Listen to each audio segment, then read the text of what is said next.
Welcome to InnerTV. I'm your host, Althea Provost, and today's guest is John Foster, a lifelong contactee and experiencer.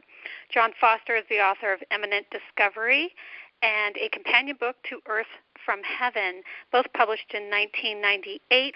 Foster has just recently re-released an update to Eminent Discovery called Living Within and Beyond the Five Senses, Volume 1 and Volume 2. You'll find those in paperback and in Kindle. Welcome, John Foster, to InnerTV. Well, thank you. It's good to be here. What our guests don't know is that my very first ET book that I've ever read was Eminent Discovery and To Earth from Heaven about 20 years ago, and I have had maybe, I would say, under 10 books that I have read since then. My inner guidance has always been one based on experience and not self-referencing with external sources. So I found it odd that I would read, my very first book would be on reptilians, having not had any type of reptilian experiences.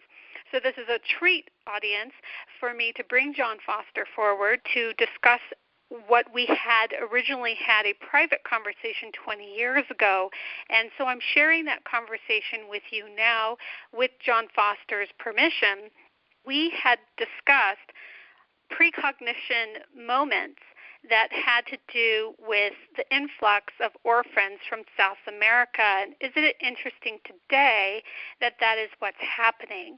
So, John, take it from there. The best way to tell the story is kind of how I discovered what happened. Basically, throughout my life, I didn't remember seeing a UFO, but I was really interested later in life. And my kids and I, for instance, would lay out half the night and look skyward, and we did see some what were satellites and possibly UFOs at that time. That would have been in the 1970s. I was born in 1937, and I did have periodic strange things happen, like I would see a light in the wilderness, and that would be described in Chapter 1 of the first volume of Eminent Discovery. Anyway, then, just to make a very long story short, in 1986, I began late summer or early spring, I began to remember one encounter that occurred at Bethany Grade School playground here in Lincoln, Nebraska. 30 to 50 people present, and 4 of us were levitated up into the craft separately. And I was put on an examination table. To put this in perspective, this was from my memories in 1986, okay? The encounter at Bethany Grade School occurred, as far as I could tell, about 1950, or in the summer of 1950, in August. They told me while I was on the examination table that I would have heart attacks and heart surgeries in my later years.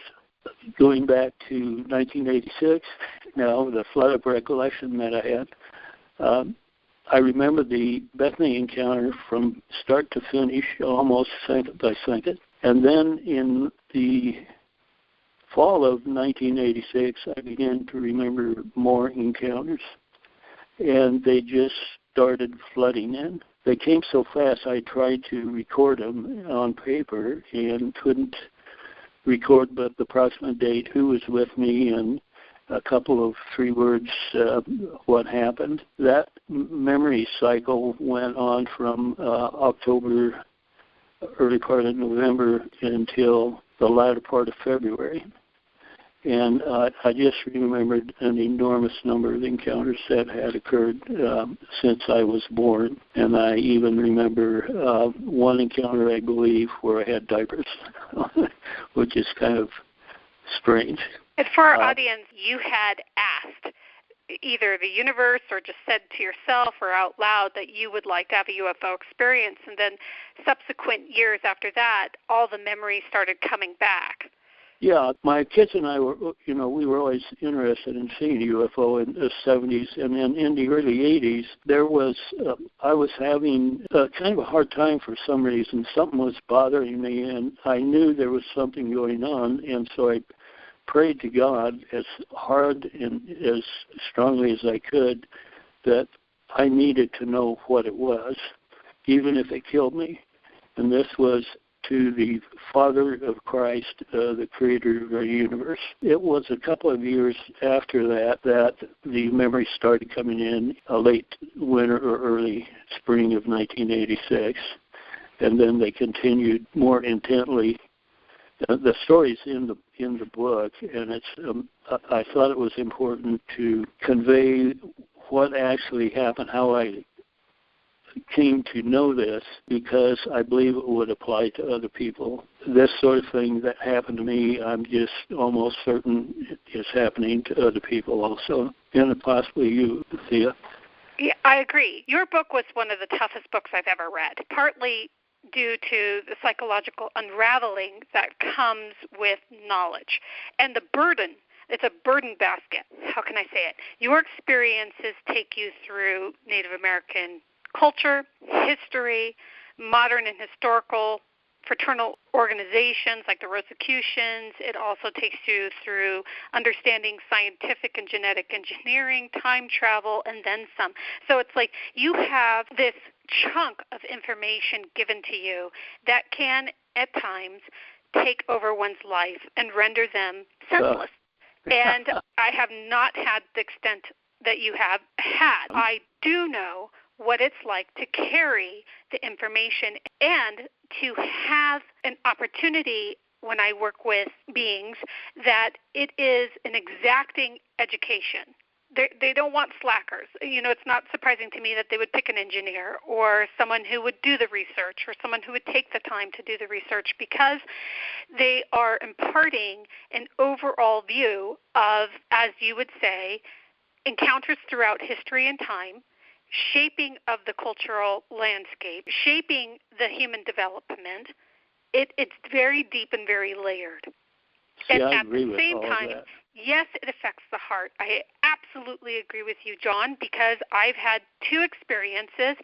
I've had inner rotations of my heart, like it turns on like a machine, where I then begin seeing realities from a different point of view. I have had the widening of my heart, so it's all affected my physical heart. So you having heart attacks, them preparing you that you are going to have issues with your heart in later life, which is what has happened. You said to me prior to this recording of this phone call, you have missing parts of your heart from heart attack. So you're operating on let's just say a quarter battery. I'm just being facetious. Bad, yeah. But here we are. This contact experience is not an easy one.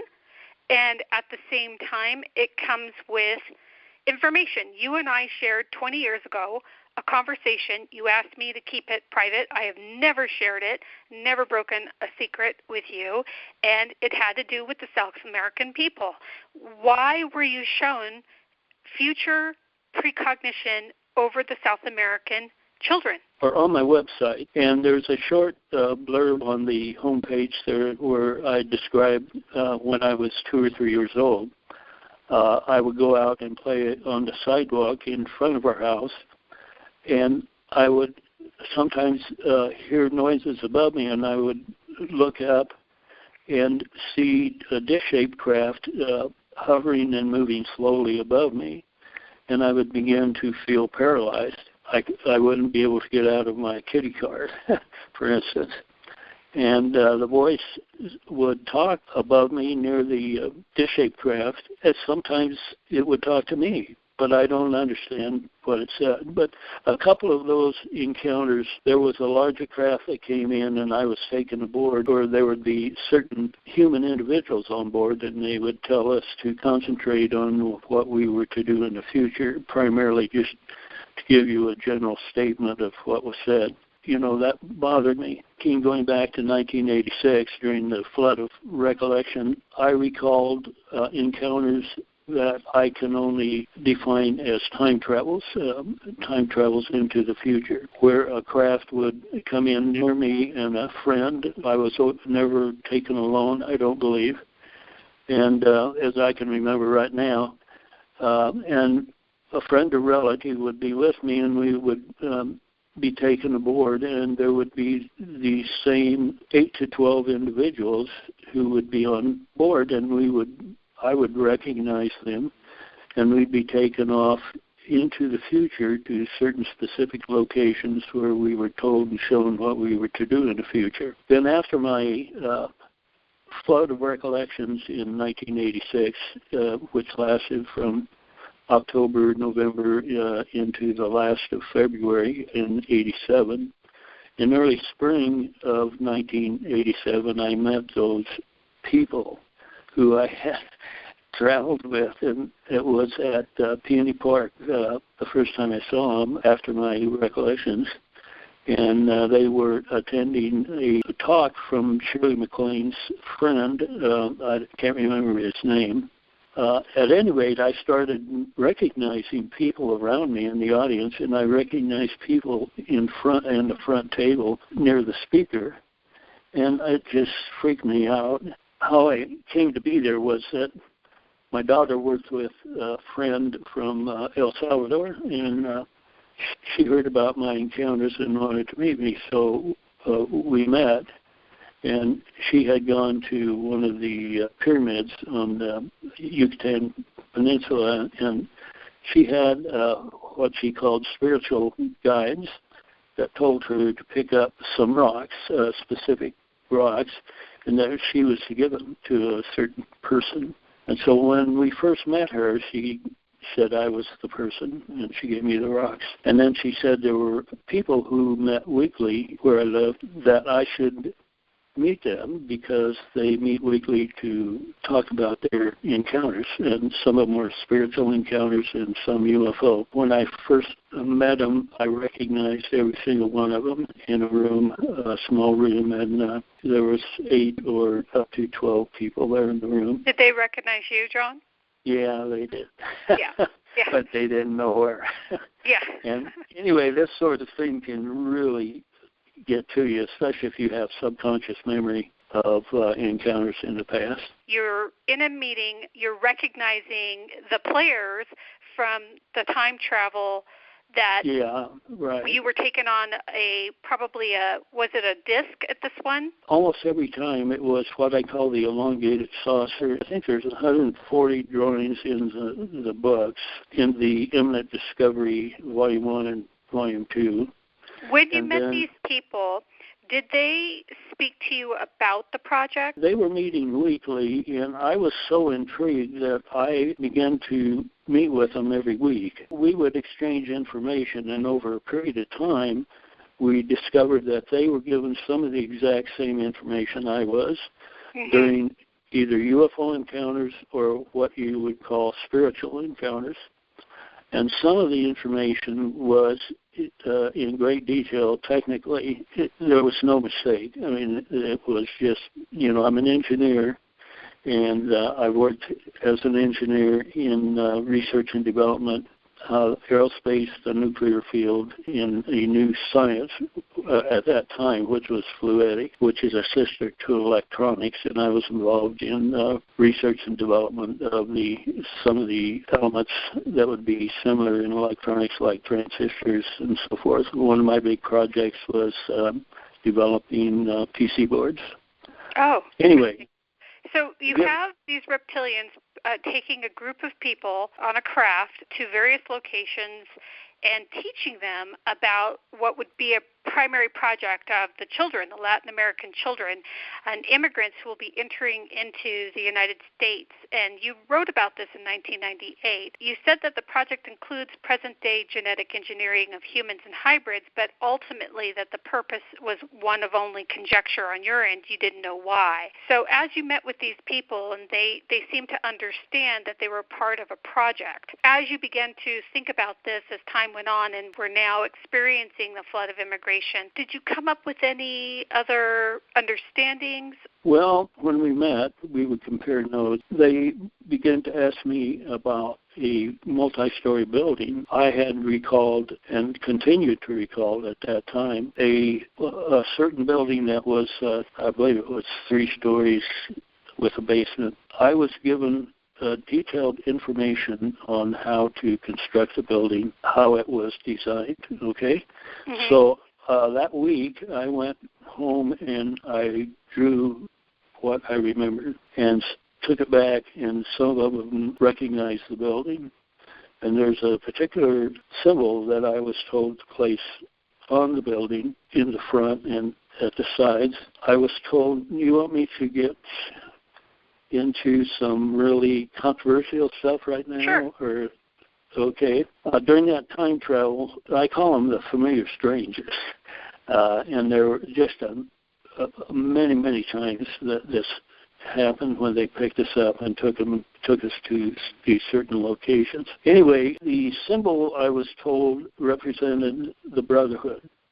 And I will get into the Brotherhood a little later at the Sheridan Creek Fire Guard Cabin encounter that occurred in 1957. Back to this time travel, they told me that the symbol represented the Brotherhood and that what would be taught in the building would be metaphysical and spiritual talents and abilities. That's what they were trying to upgrade humans to be able to communicate and function beyond, you might say, the five senses, what we consider physical life. And they actually told me that the Brotherhood, as a matter of fact, was participated in the creation of humans using something similar to test tubes. If you read Genesis in the famous statement that talks about we when it refers to God, this is analogous to Zechariah Sitchin's interpretation of the Old Testament and also the ancient Sumerian text. He was an Old Testament scholar, and he was also a linguist and interpreted ancient languages. And for your listeners who don't know about the ancient Sumerians, it was one of the oldest civilizations to man, and it was located in what is now Iraq. So you're talking about the Anunnaki. Right. Okay. And at any rate, just to cover briefly the similarities, is that the Anunnaki, allegedly, according to the Sumerian writings, participated in the creation of humans using something similar to test tubes.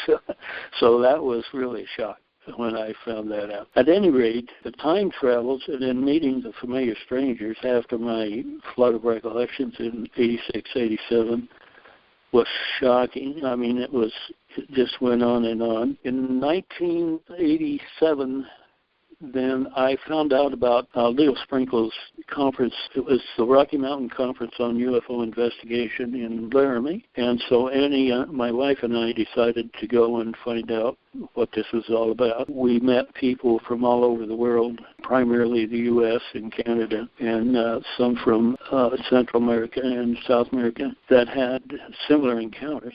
I was petrified because I didn't want to go public with it because I was sure that I would be considered insane. And I had two sisters that were fundamental Christians, and they thought it was all evil and satanic, made it more difficult. At any rate, we went back in 1987, and we met a fellow from Kansas City, Fowler Jones, who is a PhD, and he was a psychologist for the Department of Psychiatry at the University of Kansas Med Center in Kansas City. And he was also the director of the Psychic Studies Institute. And so Fowler asked me to give a talk to his group in Kansas City, and this was in August of 88. And I started, as soon as he asked me, I started feeling this terrible pain in my solar plexus. That was in August that he called me, and I think the talk was in October or November. I can't remember right now for sure. Between August and that, my pain just got terrible. I couldn't sit down, lay down, do anything, and my doctors thought I had a hiatal hernia, but they couldn't detect anything. Took aspirin and antacid tablets and gave the talk and felt fine during the talk, and then the pain started again, and I came home and had massive heart attacks, eventually heart surgery. I'd like to go back to where you were given information on a project so that our audience understands how precognition, how it affects you. Yes, you give a lot of information time travel, yes, you had heart complexes, which isn't surprising to me. I don't know how to pronounce the person who wrote it, but it's called The Seven Arrows. It's a Native American book. At least it's about Native American lore, and I think that the heart takes 7 arrows to the point where we get compassion. And I'm not exactly sure why it takes humans a lifetime, multiple lifetimes, to reach compassion. I don't know why it takes so long, to be honest. Yeah, I could address that, and I think you're on. I listened to some of your broadcasts. I agree with almost everything you said. Going back to the orphans and the influx of people from south of the border, to sum that all up, we went forward in time and witnessed what we were to do in the future. It was our task, each one of us individually, which had a different task, but essentially it was to start this first school. Then we would also provide housing and subsistence and clothing for the influx of people that we would be dealing with. And there would be other buildings involved, and I was shown some of those buildings and how to design and build them. And some of them were existing buildings and that were being used for different things at that time, but we were to use them for the education and well-being of the influx of immigrants that would come into the middle United States. Well, I saw buildings during the time travels, I saw buildings from Minneapolis, Minnesota to Jackson Hole, Wyoming. There were several what you would call spiritual learning centers. And these were primarily built for adults, and they were always ornate. I was really interested in because I've had training in architecture. I have 3 years of architectural design.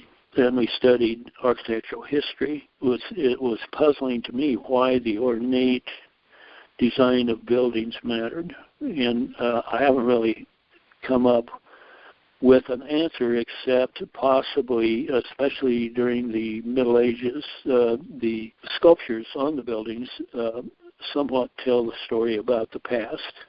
Mm-hmm. And the past is connected to unusual, I hesitate to use the word spiritual because it's more than spiritual. People and the beings that I ran into, I would say, are a combination of spiritual and physical, because they took my arm, for instance, and I could feel them on my arm. I would see them. They felt gravity. I mean, they were on the ground. They were not floating. Most of them were men who just somewhat appeared next to us, or just all of a sudden they were there. We would turn around and they would be standing beside us. I studied appearances of angels, for instance, in the Bible, and it was almost exactly like some of the angels appeared in the Bible. Were they appearing as angelic form or a lizard form? They were human men that were dressed in street clothes, a very common appearance. And some of them might have been some of the people I actually met later after my recollections. I can't say for sure, but a couple of them for sure sounded and looked almost exactly like Leo Sprinkle, for instance, at the University of Wyoming, Laramie, who held the UFO. Very interesting. Conference, yeah. The beings were tall. Most of them were tall, lizard-like, and they were the ones who normally piloted the craft. I've heard bad reports about the lizard-like beings, and I can tell you that these lizard-like beings were the kindest, most gentle, most helpful of them all, including the men. So I don't know, you can just take that for what it's worth. So I have no fear of the lizard-like beings. The men, there was an encounter that took place at Sheridan Creek Fire Guard Cabin, which was west of DuBois, Wyoming, towards the Tetons. And I was a fire guard at the time, and a friend of mine and I were occupying this fire guard cabin with our foreman. I won't go through the experience, but I can say that we were introduced more formally to the brotherhoods. They used the word plural brotherhoods at time. This included primarily the Masonic Order or the Masons, and it also included other brotherhoods which were ancient. I've been trying to find out, but I can't specifically pinpoint it. Brad Steiger, who you know of, I'm sure, probably, right? No. You don't know Brad? Well, Brad and Sherry Steiger are probably the most well-respected, honest researchers of the paranormal of anybody in recent history, as far as the people I know consider them that way. Anyway, Brad asked me to write a article for his book, Voices from Beyond Parallel Dimensions, and something else. I can't remember it for sure. Anyway, I'm on page 37, and I give a brief overview of what happened to me. And then throughout the book, there are different types of paranormal phenomena that occurred, and he and Sherry have sort of given a smattering of what people really experience, which would be like you know. And it's all extremely interesting. Here we are, you're meeting with the Brotherhood, and you're being introduced to an order. And this order is ancient. It probably goes back farther than we can think of. And they're involved in human evolution, shaping culture, shaping humans as we know it, which could be difficult for some people to realize or want to realize. It's really not why I'm here on this planet. I'm not to make somebody understand something. That's none of my business, actually. My business is I keep having conversations with people that I meet in the world that carry a very similar story. And you can't help but notice the coincidences. And you try to sort it out when you can with someone who has had that similar experience. Truth knows its own source. So, for example, when I was having a heart expansion in Arkansas, and my heart expanded laterally, and I was with people, and I saw almost like a code on either side of my vision, and my heart opened and a star being came forward as I was looking out watching this happen, and I felt extreme compassion. I felt like I glimpsed and saw an aspect of myself, John. My biggest aspect of who I am on the grandest scale, one could say, was compassion. And that's how I feel about the entire ET movement. I have this level of compassion because I understand it's complex. It's difficult to piece together. Part of it, you might say, and I'm sure you might agree with this just listening to some of what you have said online, is it's somewhat symbolic, but symbolic and realism meet in certain places, or maybe always. We essentially live a symbolic life. That's right. The true existence is beyond the five senses. We use the five senses to, you might call, corral certain ideas and experience so that we can understand in more detail. Then after we get done with the experience, everything essentially turns to knowing and feeling. So we become, through time, which is an illusion according to Einstein and others, but through time we become more than we were before we experienced that period of time. Exactly the way you explained it is you just become more and more part of the eternal universe. That's right. And you are a part of the creation. If you didn't die immediately right now, you're going to create and become part of the creation as the illusion of time goes on. So it's important, I think, for people to have these experiences because it sort of bootstraps society up. The people who don't really cognitively remember experiences like these, it helps them. We realize something that's new, and so society is somewhat pulled out. I gave a talk to the International UFO Congress in Laughlin, Nevada, and the title of my talk was UFOs at the Core of Our Culture. So that's part of the conclusion I've come up with. And it's one in which you and I both share.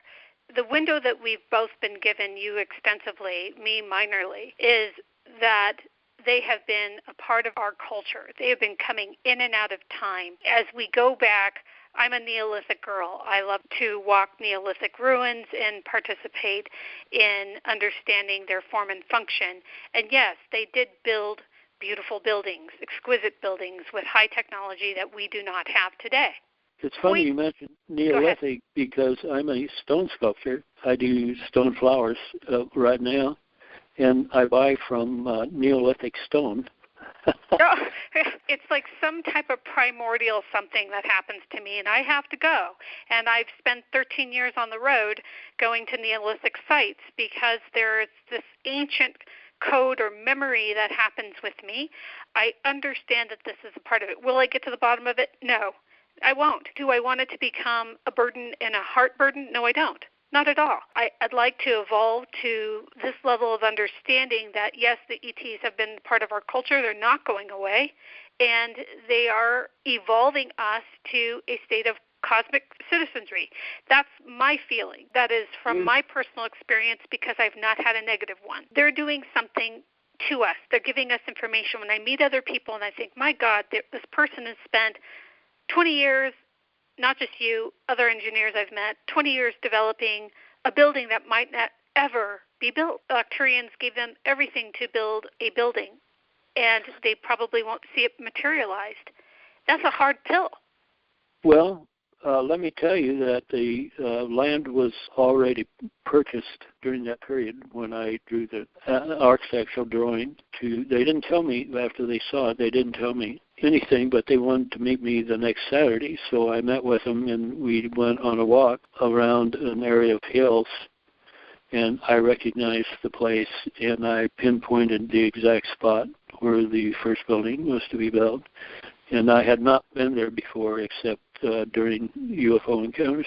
So the building, the land is purchased, the drawings are drawn, the preliminary architectural drawings, and the building could be built like starting tomorrow, but the people involved, and especially things didn't always work out well with the familiar strangers, that there were people that started to leave their families. Right. And and Annie and I, she just couldn't understand what it was all about, and it frightened her. Right. And so we separated during this period for about 18 months, and I rented an apartment. That's when I finished the first book, the Eminent Discovery. Also, that's when I finished the drawing of the first building where we were to build. At any rate, there were so many people that were just, I didn't think it was right that it would break up families. Right. And so I decided that I am not going to participate any further unless they come by again, land out in the backyard, and come over and have a cup of coffee on the patio. And so for our listening audience, that's page 325. And what John said is, as I recall, I never did commit myself to the project, and that was in quotes, the project. I still won't until some of my requirements are met. I want to have another complex experience and full view of several witnesses. We would all have to remember everything and possibly take photographs or video. Then I want them, in quotes, to tell me face-to-face what it's all about. They would have to assure me that it was for the highest good and especially in the best interest of humankind and what we know as God. I want a choice in what happens to me, and I basically believe that humankind should be able to intuitively carve out its own future. And then in brackets you say, it's important to note that I don't necessarily subscribe to all that I was shown or told, and I believe many of the experiences were symbolic experiential messages, simply orchestrated to convey to me a certain deeper meaning, in bracket. Well, you almost bring tears to my eyes. Oh, John, fellow contactees were given a noodle, and it's twisted up, and we're basically having to sort it out, and it's not fun. It affects our families, it affects our lives, it affects our heart. Well, but when we do go through all of that, you become more than you were. That's right. And that's the important thing is, we lost everything we had financially, and essentially my professional life just came to an end.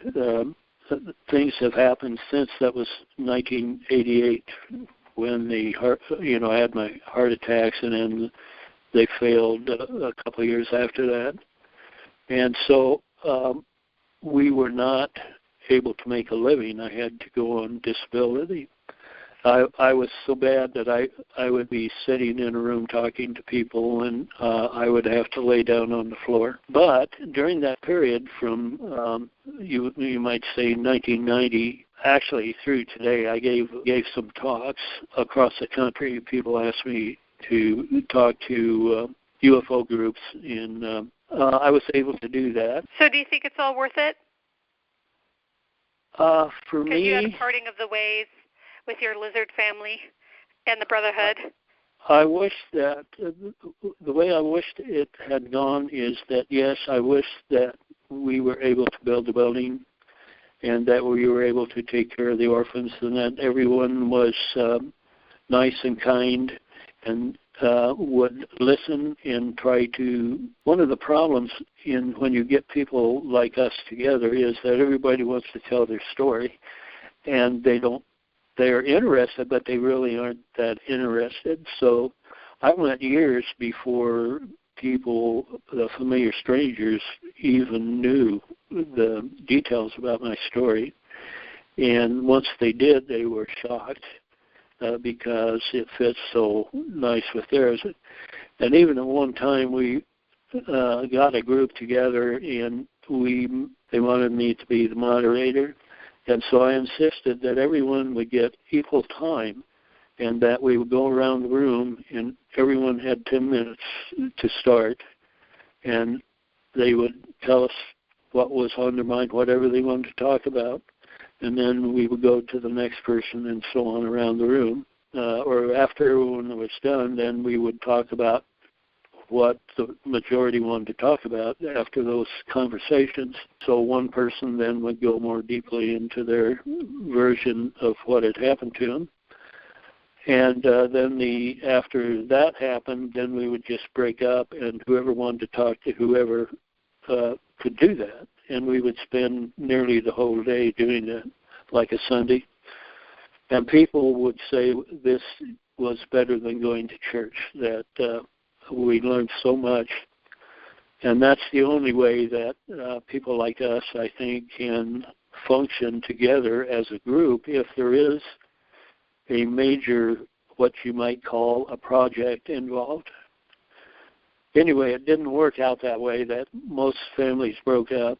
As a matter of fact, a couple of the gals that went to the Rocky Mountain UFO Conference in Laramie during the 90s wrote a book called, forget it, what it is, but they did a study. They either had their PhDs or they were academics, and they discovered that it was like 75% of marriages break up if one person has the experiences somewhat significantly, and if both of them have the experiences, it's more like 83% marriages break up.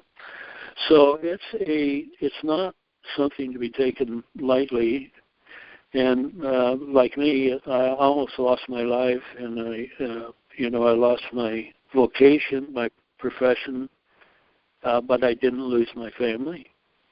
And through time, during those early years in 86 and 87, my three kids began to remember what I call the Dillon Lake encounter in Colorado. Or I can verify what my daughters remember, but her son had an encounter off by himself that night. But I can remember when he went out into the woods, he said he had to go out. There was just a feeling that came over him. He couldn't control it.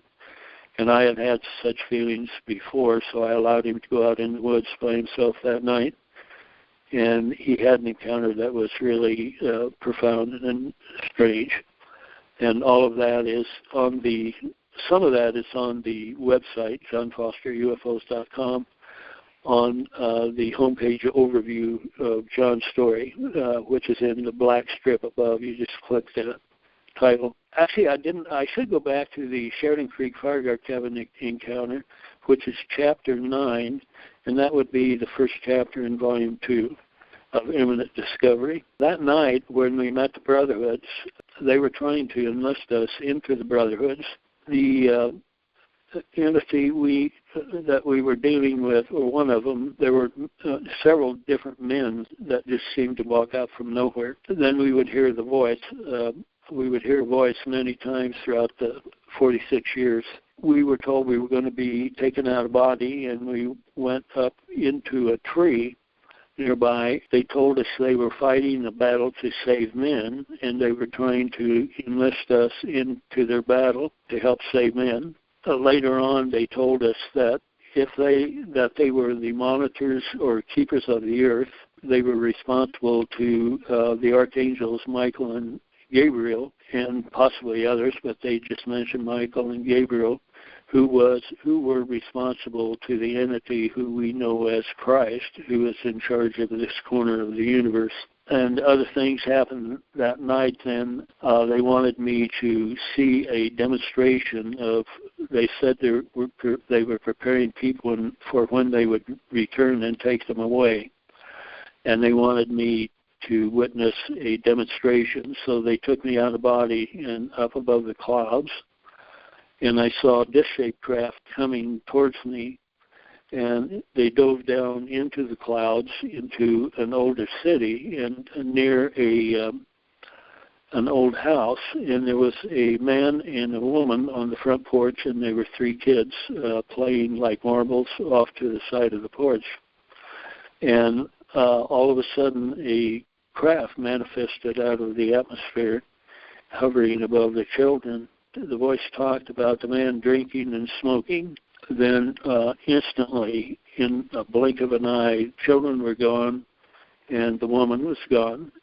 And then I don't remember a verbal message, but it was as if I had to decide whether I wanted to go or stay. And if I wanted to go, it would require that I not drink or smoke. Okay, now that I don't even put a value on that. I'm just reporting what happened, okay? Mm-hmm. So you can take that for what it's worth. And then later I went back to where my friend and the other old man was standing. And as things developed, they wanted to know if we wanted to meet the Archangel Michael. And both my friend and I said, yeah. And there was a light that developed, manifested.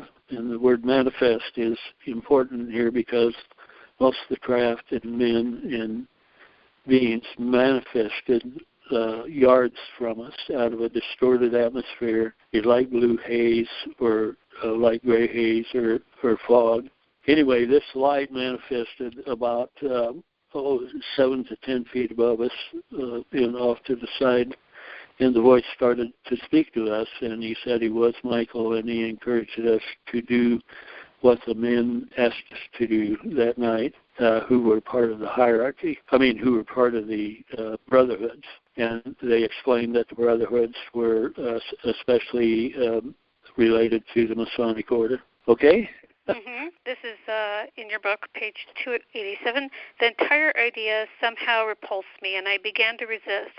He then got very stern and told me that they, quote, and you put this in brackets, the beings, Brotherhood, and craft, I presume, had been responsible for the development and advancement of humankind from the very beginning, and it was time humans knew about it. He said they, in quotes, were responsible for the creation of humans, that they had genetically engineered humans by using test tubes or something similar. Therefore, the symbol he had placed on the building as a reminder to humans. He said if they had not been behind the scenes directing change, humans would still function like wild animals. Yeah, now that was the time travel from Sheridan Creek Cabin. That happened a few days later. the night, Chapter 7, there were several things that happened. We met, just a side note here, we met historic inventors, and they presented their inventions, and we were told that they took their assignments very seriously, and that was what was expected of us. And I didn't remember being given a invention to come up with, but I did later, during other encounters, I was given information in detail how to develop a certain invention. I need to go back to the Sheridan Creek cabin, and after we met Michael and the Brotherhoods and the inventors, they said almost exactly what happened during the time travel with the symbol on the building. They said that they had been active in prehistory, during the ancient Egyptian culture, during biblical times and more modern times, and that we're not allowed to interfere with the affairs of humankind except at certain times in history when things were going awry or were dangerous. And they said this was one of those times. And they said if they didn't interfere, if they hadn't interfered in the past, we would have destroyed ourselves. And if they didn't interfere in the future, we would destroy ourselves. And they gave us a sort of a visual demonstration about how they were helping cultures in large cities, for instance. Okay, that's about the end of that. Now that you're reflecting on it, do you think that they were, how can I describe this? Do you think that they truly were, this aberration, this moment that you had, do you think they were accurate, or do you think this was some psychological drama and you were caught up in it and being played? Yeah, of course I've considered all, and I was especially very analytic, when I was younger, 30 years ago, and that was one reason that I suffered the physical detriment. Of course. But I did stay sane, though, and yes, part of that is to the help of Leo Sprinkle, who's a PhD was a PhD at the University of Wyoming and a psychologist, and Fowler Jones at University of Kansas Med Center. Anyway, they helped me quite a bit to handle it. Actually, everything happened almost exactly like I recorded in the books, wow. And as I remember it in my mind. But how do you feel about it now? I pretty much feel the same. Almost nothing has changed. Wow. It all remains the same, and I want them to show up again, sit down and talk, and do it in a more direct way than a mystic way. Yes. And then I would do most anything because I know they're connected with the entity who we have understood to be Christ. Right. And if you survey all of the philosophy and all of the religion and all of the ideas of any kind from the beginning of humankind until now, the story of Christ is the only thing that makes sense to me, and that includes don't get too hung up on the physical here and now because you're going to last forever, and the important thing is to make sure you're free and that you develop the way that you believe you should develop, and that's with a connection to who I call the prime creator of the universe, second by second, minute by minute, every day. Okay? Yeah, I think that's fair to say. That's for me, feels like an evolved response to a very heavy psychological, spiritual experience. Yeah. Well, I was amazed when I heard you say that on your programs on video. Well, thank you for even listening. But to be honest, it's like the one thing that has been shown to me since childhood to this day is love. It's like they'll just come back, it's love, it's love, it's love. And it's frustrating because my mental mind cannot put a linear understanding to this. But at the same time, the inner workings that I've been shown or the experiences that I've gone through and the very few books that I've read, it appears to be a loving act of kindness to evolve a group of people, if not the whole world, but a group of people, contactees, experiencers, that are in recall into greater acts of love. Absolutely. That's the only thing I can link together, that I can listen to people's stories. I love listening to people's stories. I find wisdom in that. And I think, geez, I heard this before, even though it's this crazy conversation. I've met people who are not related, and they're saying the exact same thing, different cultures, whether they're Native American or, you.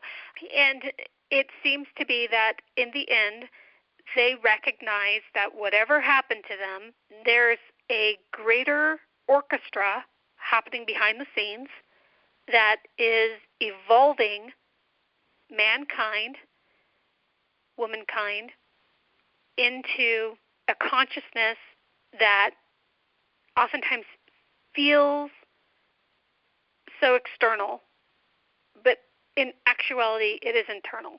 And it's one in which it's an acceptance of something bigger than our day-to-day lives. Oh, that's a wonderful way to put it, yeah. Have you ever read John Mack's book or have you heard any of his lectures? No. He was a professor, MD, PhD, taught at Harvard, and he began to realize this UFO thing was real through his work as a psychiatrist with patients. And so he started giving talks around the country and eventually around the world. He called one day and asked me to be a part of his talks to the University of Kansas Med Center, University of Missouri Med Center in Kansas City. First one, I'm losing it. That's old age. I think we're all losing it, and we're at any age. Oh, I know what it is. Okay, I just remembered it. Okay. Mm-hmm. You can't really understand anything unless you put yourself in a box. Okay? Okay. So you can figure that when you study mathematics, what you do is you put everything out of your mind except the certain mathematical concept you're trying to understand.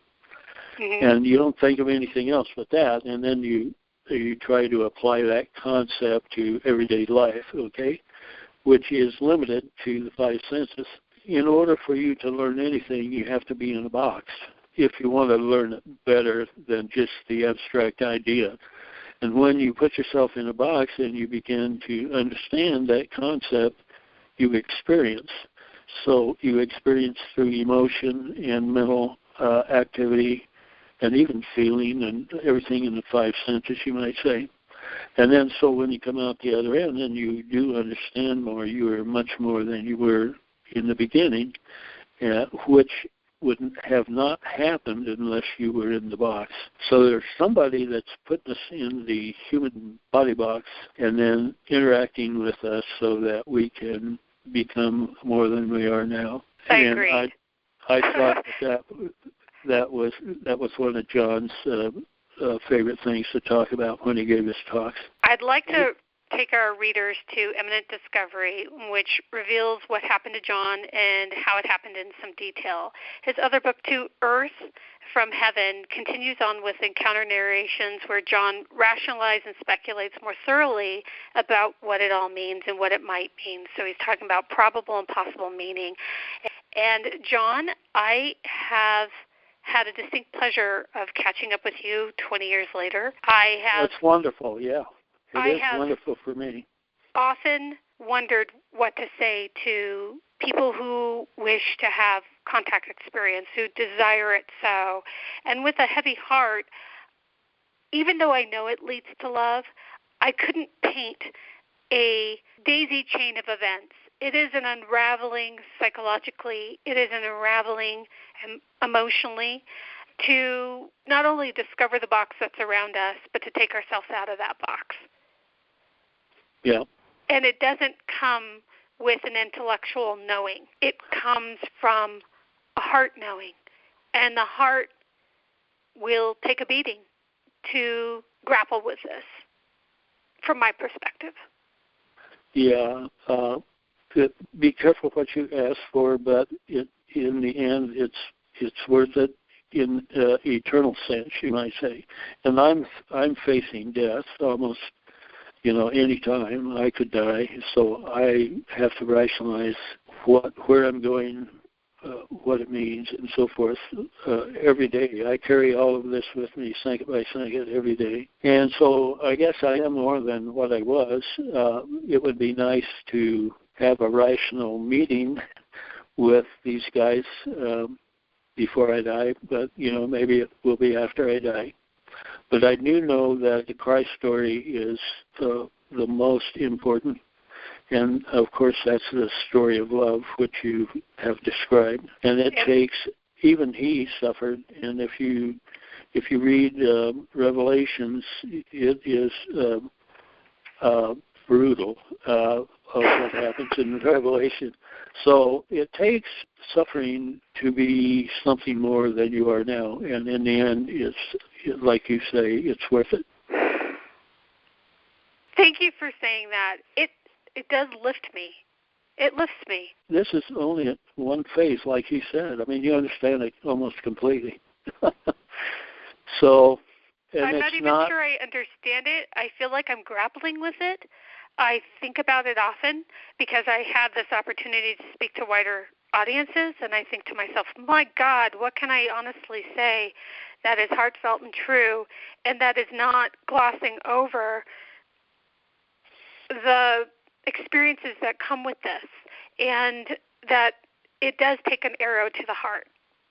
And that's why I reference the book Seven Arrows, because I feel like there's losses and intrigue and things that happen that are difficult to bear.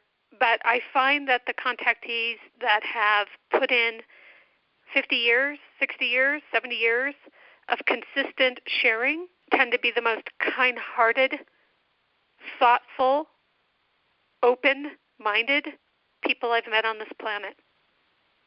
Well, that's kind of you to say. Absolutely, this is a real treat for me because I very, very seldom have a chance to talk about this. And it's like living in another world, and I'm an outcast.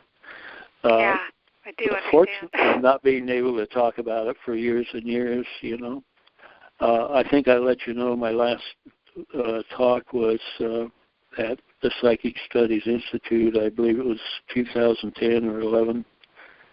And I announced at that time that would be one of my last talks. And it was really interesting because our three kids gave their version of who I was and what had happened to me, and also what they recalled at the Dillon Lake encounter, which is really a sort of an unusual encounter because there are four of us that remember parts of that night. So that beyond a doubt establishes the fact that this is real. So I'm going to invite you into the hot seat, John, and I'm going to ask you a very simple question, and sure. One in which I'd love to have your wisdom after 70 years of reflection. Okay. For the young starseeds that are coming onto the planet today, where they understand, that, like myself, that we're from the stars and that we're here. They do understand, you said? Yeah, they do understand, absolutely. Okay. I came in with that knowing. It was not a doubt, unlike yourself that had to go through the reawakening. I've always known. So here we are. What could you offer them who are about to go through the experience of carrying knowledge that isn't quite embraced by our fellow humans? Well, what I did, I've become a loner.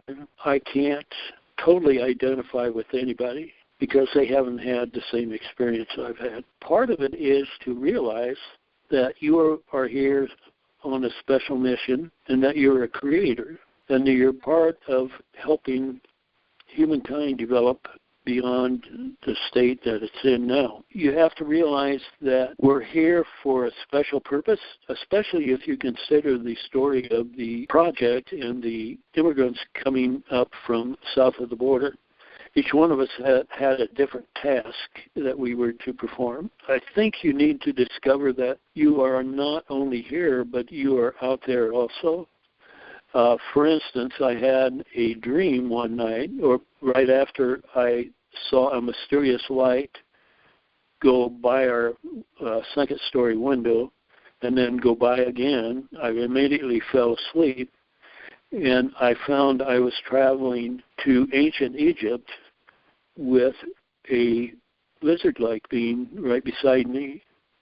And as we traveled, all of a sudden, he merged with me, or I with him, and we became one. And then I went on to ancient Egypt and saw them before they were desecrated, and then on to possibly a place in Israel. It was a stone buildings, and I was inside a room developing something that was similar to the wheel. The people outside of my culture at that time were rioting, and they were carrying out. I didn't see everything they did, but I heard them. I said to myself, I need to return to ancient Egypt so I can save my people. And I went to ancient Egypt, and I saw the pyramids before they were desecrated.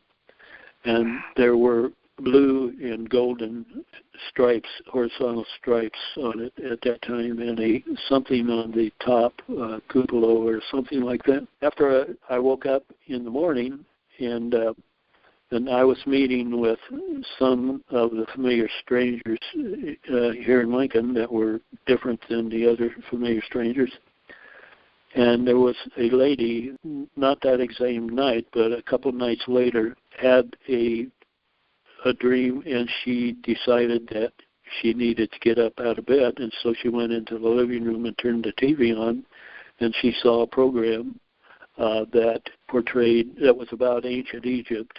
I'm not absolutely sure whether she saw the pyramids before they were desecrated on the TV or not, but there were so many coincidences that the story here is that consider that some of the entities that you might encounter in your knowing or your memories might be you. In other words, the ancient or the lizard-like beings that showed up that piloted the craft might have been me. Okay? Yeah, that's what I felt when I read your book. Is that right? Yeah, I did. I felt like when you were being taken up on the craft and, given the chance to sit with the pilot, I felt like you were regressed back to a child, and it was like that moment where you are being shown things. And then later on, I felt like what was happening, or you might have called it conditioning, but for me, it felt like it was, here's your family, this is your family, and now it's you. And that's what I've reached. What I'm grappling with is similar to probably what you started grappling with your recaller memories, is what's this all about? Why is this happening? And, oh, my God, is it going to take me down a rabbit hole that I might not recover from? Possibly. It can break your family up.